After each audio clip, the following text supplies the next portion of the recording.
Oh yeah. So at this point, look, we know it's going to be the iPad without question.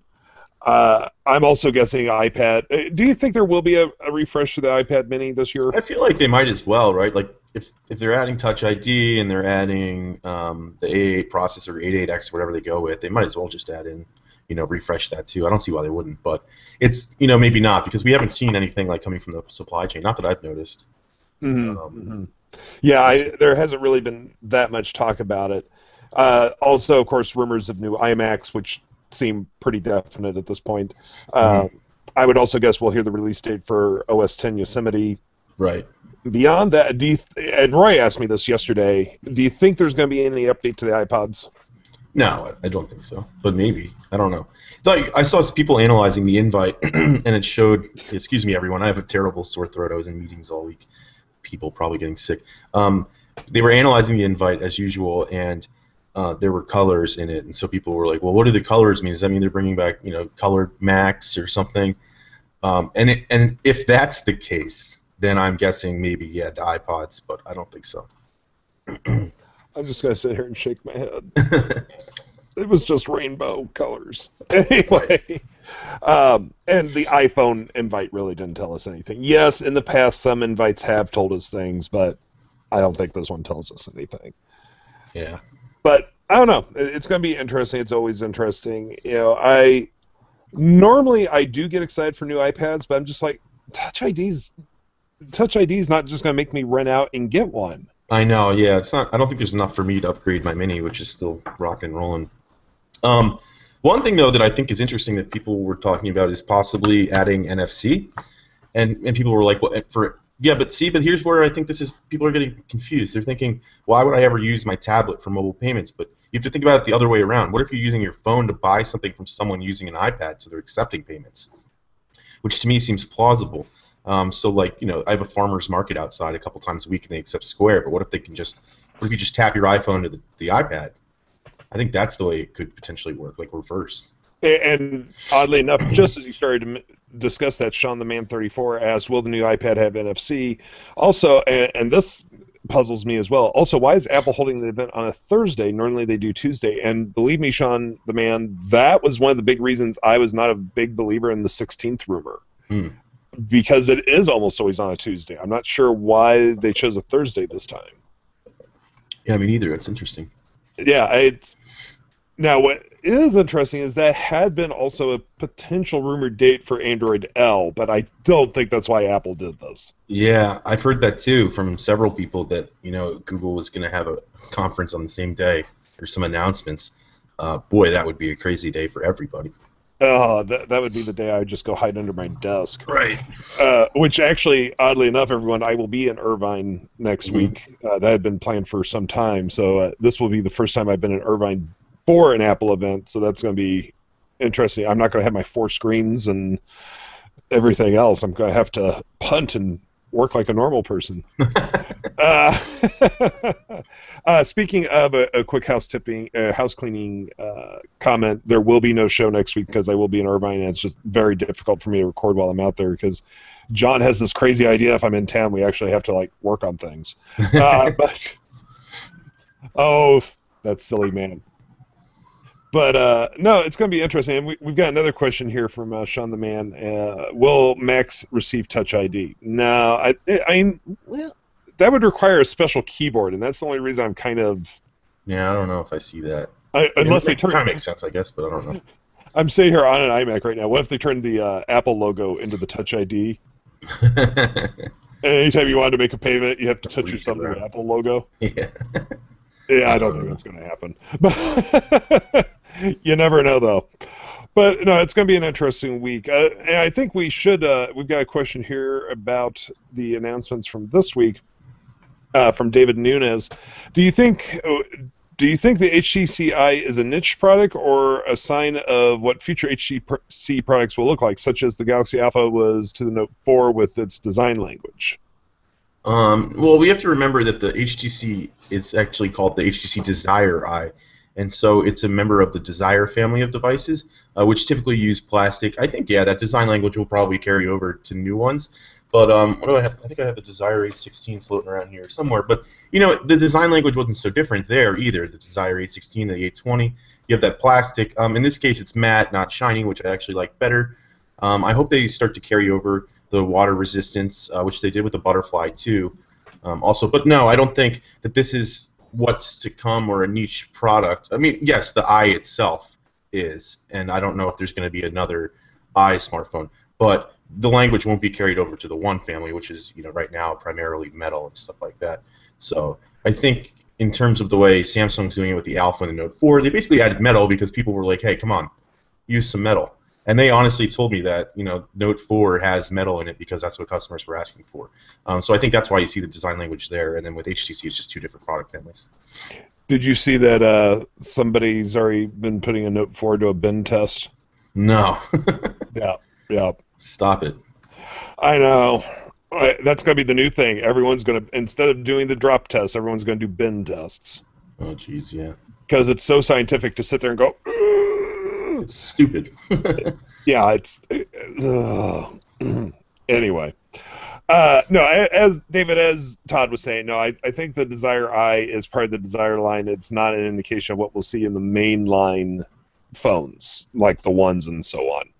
I think HTC's done a really good job of delineating between its different families. Mm-hmm.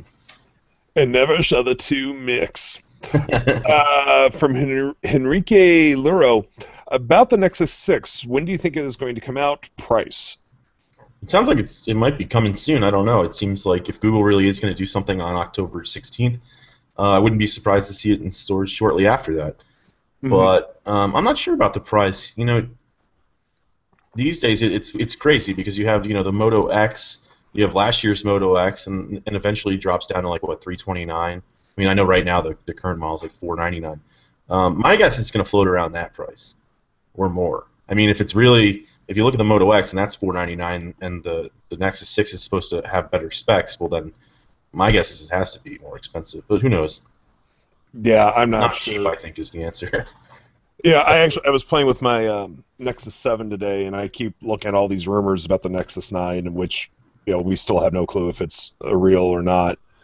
But I just, for the life of me, I cannot figure out why they would want to get rid of that 7-inch form factor. They were leading the 7-inch form factor category.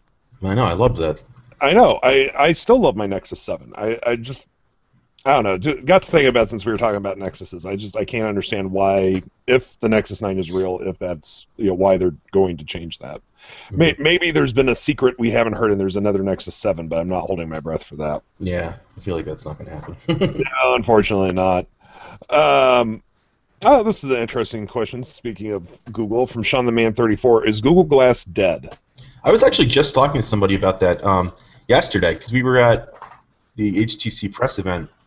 And I saw a couple pairs of Google Glass, but it seemed like in the past, like a lot of geeks, like most of them were wearing Google Glass, and now we haven't heard any update. You know, back in June for Google I/O, we didn't hear anything from Google on the Glass front, and it seems like people aren't as, you know, crazy about it anymore, walking around with it on their heads. I don't think it's dead.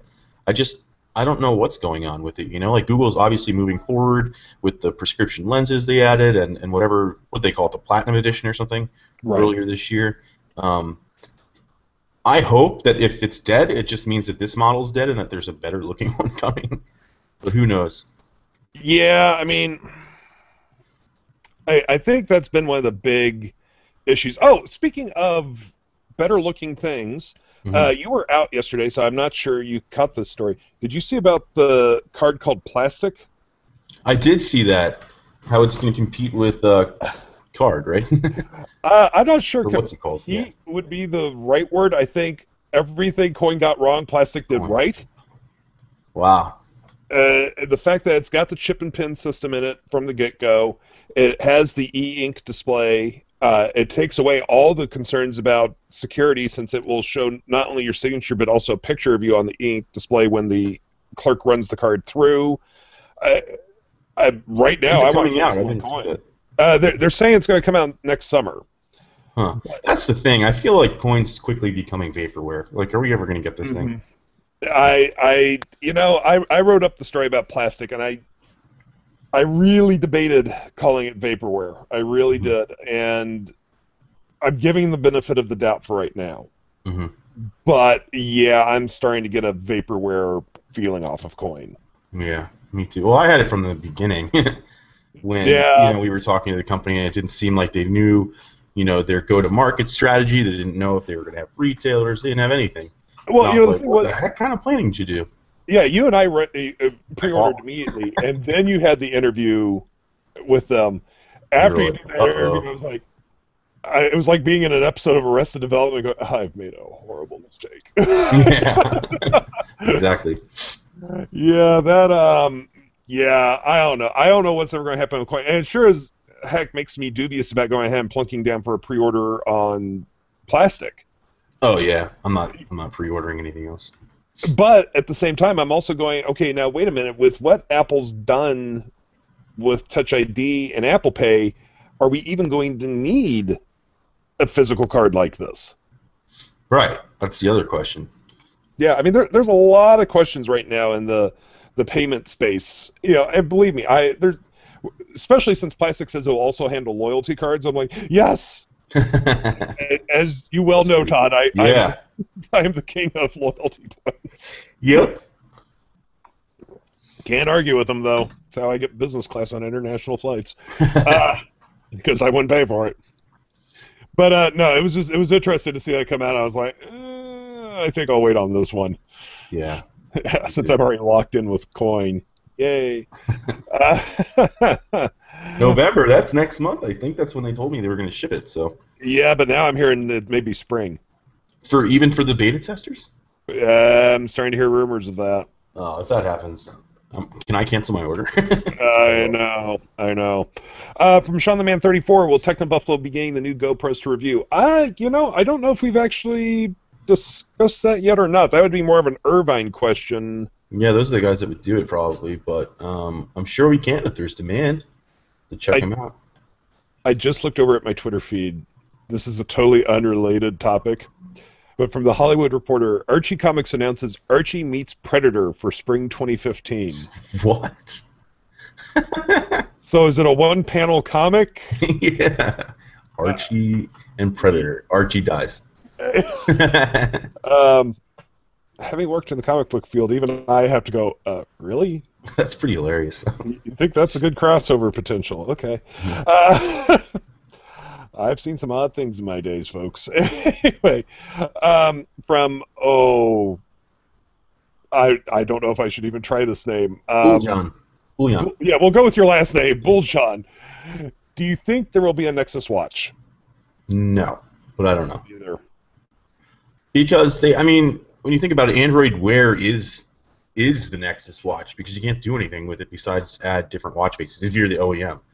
So it is a bare bones system, and I don't know that Google would then make it and say, "Oh, guys, this is what you're supposed to do with it," and kind of kick its partners in the shins. But I don't know. I guess there's always an option, but I don't see it happening. I still find it so odd the way Google's handling Android Wear. And we touched on this last week with the shutdown of that one Kickstarter project. Mm-hmm. Why they're not? They've got a proven model in Android. Why are they being so hard-nosed about Android Wear? Yeah, I don't know. There's more to the story, I think, than what we see. I agree. I think there's a lot more to this story, and I'm not sure if we'll ever get it. But it seems so odd to me. If you have a proven rollout model, why not continue with that? Yeah. Well, I think proven like Android, I don't know, it's a different beast, and they can, all the OEMs can put their own skins on it and stuff like that. But I think that's because smartwatches or smartphones are everywhere. It's already a huge thing. But then smartwatches, they're basically trying to build a category now, right? Where I don't think there's huge demand. People are interested, and mostly geeks, but people aren't like, I need one, and running out and getting it. And so I think they're trying to keep their message simple first. And it's like, here's this watch, here's what it looks like, here's what it does, and it's the same on all these devices, so they can tell the same story right now. I think that's what's going on. Really, really great question here from Christopher Miles. I want to thank you for bringing something up like this, Christopher. The Moto 360 update got me thinking, do you think outlets should be ethically bound to update a product's review if an update significantly affects its utility? Many of the day one updates still say had to charge twice a day. So that is a good question. And that is a great question. One of the reasons actually that we review devices for like a week is because you notice some things like that. And I admit the Moto 360 update increased my battery life dramatically, but I also didn't find it to be terrible because it was bad for like 2 days, and John noticed it too out in Irvine with his device. As we used it, I don't know, the battery warmed up, it started working, and the battery life actually wasn't terrible by the end of that week. And so I think outlets that are reviewing it quickly and don't find out these things, you know, within a testing period, yes, should update the review. As a matter of fact, we could probably add something to ours saying like, yes, the battery life's improved now with an update, but at some point we would just be updating all the time, and we have to draw a line. And I think that in our review we were fair enough by saying, you know, the battery life wasn't terrible as people were saying. Right. But yeah, I think if, you know. And that's the whole reason we have the disclaimers at the end of each review, because, you know, for instance, we're wrapping up our iPhone 6 review right now, and we know we're pretty much the last people to the table with it. And that's not because we work slowly, that's because that's how we test a product. We don't feel, a lot of these people a lot of other sites out there rush to judgment. They want to be the first one out of the gate, they want to get that review up. And the Moto 360 has been a perfect example of why we don't do that, because both Todd and John said as their first week progressed, the battery got better. It was learning, it was figuring out the best cycles. And I think that, I mean, it's hard because, like, for instance, the battery life on my 5S was far worse 6 months after I was using the phone than when I started. Right. Would we go back after 6 months and update a review to say, hey, the battery life's not as good as we first thought? Yeah, and like that's hard because then Apple might issue an update and then it's normal again. You can't just keep going back and forth. So that's why we just try to test for as long as we can. And usually in real world scenarios, I know and I respect a lot of the sites that do like the video rundown tests and stuff like that, because it does give you a benchmark. But it's also, I think, the way we look at it too, and the way we want to tell the message is like, do you want to buy this or not, and how does it actually perform in your life? Like, for me, saying, you know, the Moto 360 lasts 3 hours and 14 minutes playing video, and I can't even play video, but I'm just using an example. Yeah. And like the G Watch R lasts 4 hours during the same test. Like, I don't know what that's telling me, and I think that as we use these products for like a week, then you kind of get, you know, you can just tell the message to readers a little more easily. Well, and that's why we don't ever do rundown tests, because those aren't real-world scenarios. I mean, who takes their phone off a charger and immediately starts watching videos for 10 hours nonstop? Right. Nobody. Right. Yeah. Nobody. It's like, does it last or does it not last? Like, that's kind of the way we like to look at it. And yeah, some phones have better battery life than others, but you know, as you're using it, like, I feel like the benchmark for most people, like, can I go to work and come home and still have my phone charged during that whole period? Can I do that? Yes or no? And like, that's what, you know, I don't care if it plays videos for 2.5 hours or whatever. Normally I wouldn't address this, but it made me chuckle from David Nunes. When you say other publishers rush reviews, you guys are so talking about The Verge. Admit it. Honestly, David, I can honestly tell you I was not having any one particular site in mind when I said that. Yeah, no, and actually we, more frequently than people might think, we're often, a lot of the sites are in the same briefings, have the same embargoes, do have the sort of same testing period. So I know while people are throwing accusations all over the board that somebody might review something quicker, oftentimes you do get it a couple days ahead of time. In any case, so yeah, I mean, I'm not naming any sites. It's just like in general, like I'm not even consumers on Twitter, like the Moto 360 battery life sucks, and it's like, well, it's been out for a day, you know, give it time. I'm not. Well, yeah, and like speaking, and since for the gaming department, I can't reveal which game it is, but you know, Joey is going to be able to get the review out for a specific game at the embargo time, because they're giving him the game 3 weeks early, which is like unheard of. Yeah. That he's getting it that early. So he'll have had plenty of time in that 3-week period, you know, to test it out. Mm-hmm. But no, I can promise you, David, we were not speaking specifically of The Verge. It's a problem that is prevalent throughout the industry, unfortunately. Speaking of, did you get a chance to watch John's video from last night? The Rettinger's rants? I did, yes, I watched that last night. Yeah, you know, I jumped into the comments and it just made me laugh, because the comments were basically exactly what John was saying, don't do. But, you know, I think that this kind of plays into the whole thing. You know, all of us here at TechnoBuffalo do reviews. I don't think gaming gets it quite as bad as mobile does, but mobile in particular gets it badly. And just as the editor-in-chief, I want to take a moment and say that I completely agree with everything John said. You know, we're going to like aspects of a phone, we're going to dislike aspects of a phone. None of those comments are saying that we are a fanboy of that operating system. And Todd and I don't know how many times now on this show, we've gone over just the devices on our desk. And unlike Todd, I buy my devices because we only get sent one review unit, so not everyone in TechnoBuffalo. I buy a lot of them too, though. Nexus 5, yes. OnePlus One, the iPhone. Yep, you buy a lot of them too. And so Windows phones. I'm sitting here at a desk with 2 Android phones, an iPhone, an iPad, a Nexus 7, an HP touchpad. There's one over here in the corner, and it's charged up. So, to call us fanboys, and I've said this time and time again, and everyone always, there's inevitably somebody that calls me a liar. We're just fans of technology. Oh, I know. Todd, you call me a liar every day. I was trying not to name names. Now, of course, I do now have a big Android figure that some of you have spotted sitting behind me. Yeah, that's just because I think it's adorable. You know what's funny, though? Like, I think we went over this, but in the iPhone 6 Plus review, people were like, you're an Apple shill, you love Apple, and then other people, like, in the same comments section were like, this is clearly biased against Apple. And I'm like, I guess you could read this either way, which is the point, right? Like, the comments on that I must have hit dead middle, which is where you want to be. I totally forgot I was going to introduce you this week as Todd Hazelpimp. Hazelpimp, yeah, that's right. I got Todd Hazelpimp. Roy just IM'd me and said Todd buys way too many gadgets. I know, that's what he sent me too. I know. It's my problem.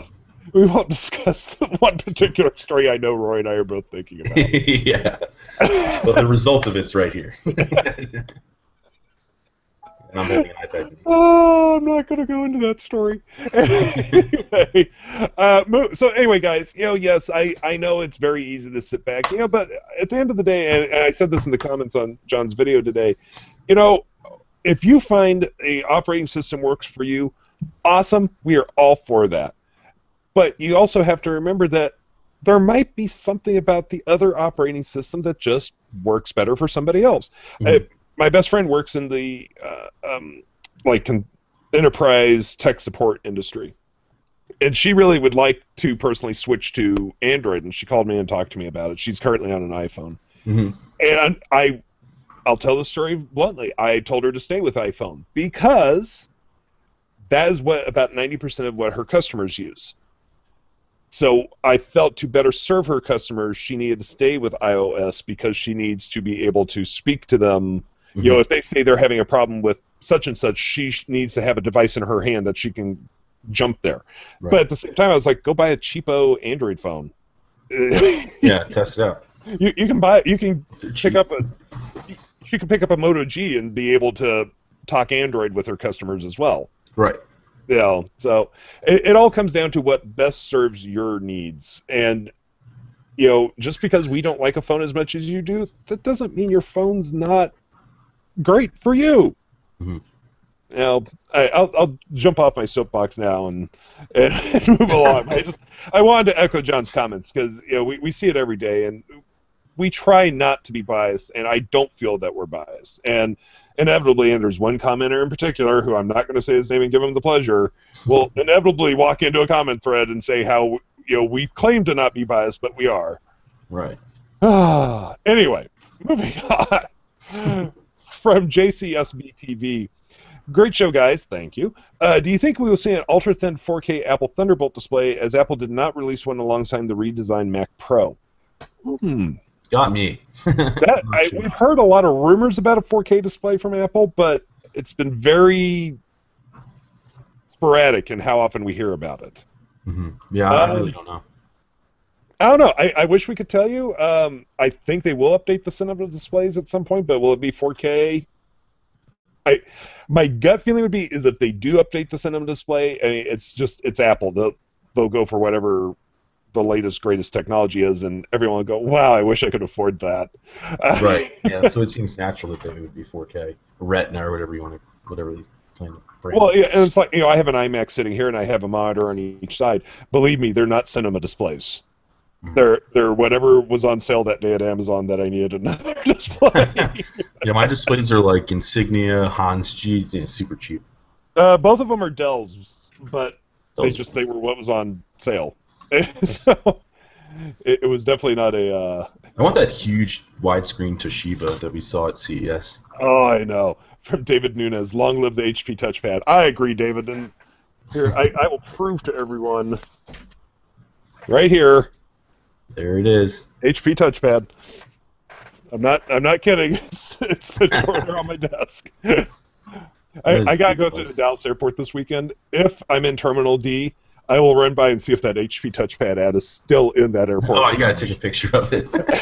That's become like my new game. I'll just take a picture of that ad every time I'm in Terminal D. That's so great.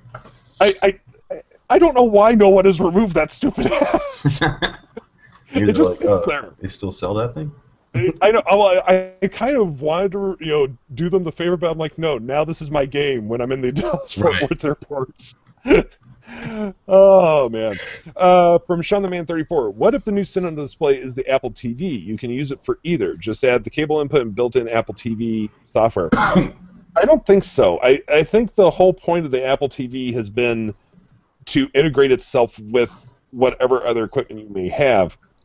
If they were to add a display to the Apple TV, and we're talking the set-top box, we're not talking television, long-rumored television set. If they were to add a screen to the Apple TV, that would mean that someone with a Samsung television would no longer have a need to pick up the $99 hockey puck, or the Toshiba television would no longer have a need for the $99 hockey puck. So I don't think that's ever going to happen. Now, could they add Apple TV functionality as a secondary to the cinema display? Maybe, but I think you would still see the hockey puck exist as a separate device. That's my guess too. Yeah. Hopefully they make it more powerful though. Yeah, exactly. From JCSB TV, I assume you're asking about my touchpad. I got it on the fire sale. Yes. What is the from Mark Chili Pepper and oh boy, this is a loaded question. What is the best mid-range phone to buy? That's a good question. I think probably for the price, the new Moto G. Yeah. I don't know what the price of the Desire I will be on AT&T, but that's supposed to be a mid-range phone, and it's really cool. It's nice. Snapdragon 801, 2 gigs of RAM. The cameras, they were great during my tests for a couple days, so I'm actually really excited about that. But again, I don't know the price, so if it doesn't come in at an affordable price point, then who knows? I'm also really excited for the Lumia 830. It was announced at IFA. It just launched in Europe. I don't know the U.S. pricing, but it's 330 euros. That's a great phone. Yeah, I know. You almost picked one up. I almost bought the 930. Oh, excuse me. I knew there, the 30 something could be. Which is like the flagship, and this is sort of like the slightly watered down little brother to that. And I'm really tempted. But, that Windows phone is different than Android and iOS, and I don't know what you're looking for. But for mid-range phones, obviously you can pick an iPhone at a mid-range price, and then Android, Moto G maybe, and then Windows Phone, the 830, I think I like a lot.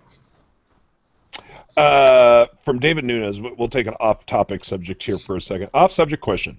Are you guys sports fans? If so, what do you like? NHL, NBA, MLS, UFC, NFL, NASCAR? I'll let you go first, Ty, because actually a lot of people know my answer. When I watch baseball, I watch the Yankees, and football, I'm actually a big football fan. I'm a Jets fan, so I usually go to the games in the stadium when they're home, and then basketball, I'm a Nets fan. But I'm not diehard across these, and when I travel, I always root for the New York teams. So I don't know. It's always kind of hard to cheer for the Jets these days, but that's why we're Jets fans. As for me, NBA, Phoenix Suns, because I used to live in Phoenix and I used to go to a lot of their games when I was young. I don't follow them that closely, but I will always root for the Suns. For MLS, Sporting KC, because I live just 3 hours from Kansas City, and actually I need to get to one of their games at some point. And then there's my big one, which is the English Premier League, and I follow Manchester United, and maybe follow is not quite the right for my love of United, because for the past 3 years my vacation has been to go to Manchester and go to Manchester United matches, and that's what I'm doing again this November. So, yep, yeah, it's nothing like building your entire vacation around a 90-minute game. At least this time I get 2 90-minute matches since they got 2 home matches. Nice. The week I'm there. From you say his name. What, Bulljohn? Bulljohn, thank you. I couldn't remember how you said it. How come you guys don't do more Chromebook reviews, and will you include them in the future? That's a really good question. Yeah, we should do more. We should do more. It is a matter of, number one, we've not really been sent any Chromebooks for review, and we do have a limited budget on how much we can spend per year on devices that we need for review. And number two, it's just a matter of also time resource. Doing reviews is not a short process, and so we have to kind of prioritize. If Chromebook reviews are something you guys are really interested in, leave us comments, drop a note on the site through the Ask a Question system. Get it over. John reads absolutely every one of those. We'll be happy to consider it, and it's quite possibly something we could do down the road. I have a Chromebook sitting under my desk, amongst all the other gadgets, so it's definitely not a bias against Chromebooks. It's just a matter of time, and is there enough interest? And as Chromebooks are growing in the PC market, I think it's definitely something we could get into. Yeah. Let's see. We'll just take 1 or 2 more. Guys, I apologize for us starting late today. It was just a crazy morning with Google Hangout issues. From Sean the Man 34, do you guys watch any other YouTube channels? If so, which ones? Actually, to be honest, I'm not a huge YouTube guy. I really like MKBHD. Who else do I watch? I don't know. I go through and try to find funny videos a lot, but yeah, when I watch tech, I watch MKBHD, I think. Yeah, exactly. Typically I try to find humor. I love My Drunk Kitchen. I don't watch it every single episode. I used to watch Jenna Marbles until I just finally couldn't take the shtick anymore. She came from Barstool Sports. Pretty funny. Yeah. So unfortunately, if somebody sends me a link to something on YouTube, I'll go watch it, but I don't typically just sit around and watch a whole lot of YouTube. I'll open up my subscriptions. I don't even know how many I have. Probably nothing. Let's see here. We'll just take one more, and then we can... JCSB TV. I am a Manchester United fan, and I'm from Manchester. We should meet for a pint. JCSB, send me an email, Sean@TechnoBuffalo.com. I'd be happy to meet you up. I'm there from late November to early December, and I usually hit the Christmas market down at the square several nights, so I could meet you there and chat you up. So drop me a line. I'll be happy to meet up with you. Yeah, my YouTube subscriptions are pretty bad. I follow Nokia, AT&T, Android Authority. I like Android Authority a lot too. I forgot about that. For Siddhant Gudam, HTC Re, your views. I haven't touched it, so this is all you, Todd. Yeah. So, and I told this to HTC. I like it. I think it's neat. I'm worried about the target audience because, and again, I said this right to HTC. Look, remember the flip camcorders? Those things died pretty quick, and why? Because we all had great phones on our camera, or great phones on our cameras, great cameras on our phones, and now it's kind of stepping back and saying, well, it's like creating a problem. Where's my phone? Am I really missing the event because I'm doing this? Did I really miss everything? And that's what HTC is saying, that your phone is blocking these life events, and you need the Re that you can hold anywhere to capture them. I don't know if that's true or not. I don't feel like I've missed that much with my phone in front of my face. But the other thing is the price is $200, and I told them it needs to be lower. I mean, $100, $50, that thing would sell like crazy. I don't think they can go that low. But $200 is a lot, and when you look at the GoPro, I think what's their new one? It starts at like $130. I don't know. They already have a name in that market. People know it. It's going to be risky. But I like HTC's plan to try to do something more than phones. So I don't want to shoot it down because I encourage them to continue looking at other areas. But I'm not crazy about the Re. When I saw the headband for it, I just was like, every person that wants to roleplay aliens, colonial marines, is going to buy a Re. Camera the colonial marine or on the side of the But I want to spend more time with it, right? Like I didn't. Of course. So I'm not making a final judgment. From Matthew, yes, thank you. We will call you Matthew from now on, so that I don't make faces on the show. Let's see here real quick. From Benjamin McDonald, when I say football, I mean European football. When Todd says football, he means American football. It's football. NFL. Hey, how often in American football do their feet actually touch the ball? All the time. Punting, extra point. I don't know what it is. Brute force ball. Big guys on the field ball.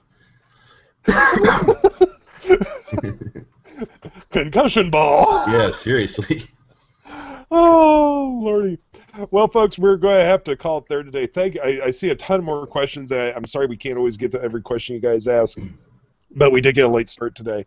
So, as always, if you can go find us on iTunes and rate and review us, we do greatly appreciate that, and that does help the show. You can also find us on the Stitcher app, which means you can listen to us anytime, anywhere. We're on Pocket Cast. You can subscribe via RSS feed.